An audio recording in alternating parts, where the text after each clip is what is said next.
দাঁড়িয়েছি লাইন হোটেলে, এখন টিফিন করবো। রাতের খাওয়াটা এখন থাকতে হবে, রাতের খাওয়াটা সেরেই আবার আমাদের বেরিয়ে যেতে হবে। এটা নতুন জায়গা না আপাতত। তো হ্যালো বন্ধুরা, দ্বিতীয় পর্বে তোমাদেরকে আবার স্বাগতম। আগের পার্টে তোমাদের দেখিয়েছিলাম যে একটা গাড়ি সারা সকাল থেকে দুপুর হয়ে গেছে গাড়িটা লোডিং করতে, তাই আমাদের বেরোতে খুব লেট হয়ে গেছিলো। আর রাস্তা মোটামুটি ফাঁকা ছিল বলে খুব তাড়াতাড়ি আমরা ট্রেনে আমাদের গন্তব্যের দিকে রওনা দিয়েছিলাম। আর পাশে কাকা ঘুমাচ্ছিল বলে আমার খুব প্রবলেম হচ্ছিলো। খেয়ে আবার নামতে হবে কাজে, দেরি করা চলবে না।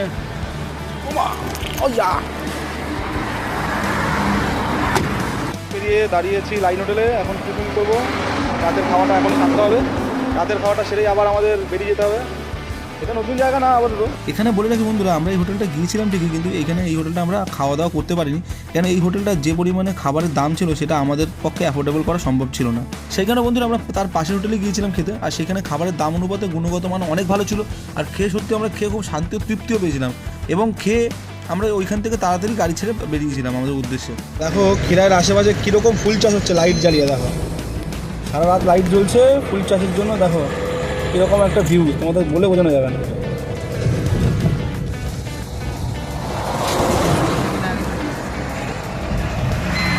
ভাবা যায় এই সাদা আলোগুলো আর কিছুই না, সব শীতের ফুল চাষ হচ্ছে। দেখো এটা কিন্তু খিরাইয়ের আশেপাশে তোমরা দেখতে পাবে। ভাই দেখা তো একটু।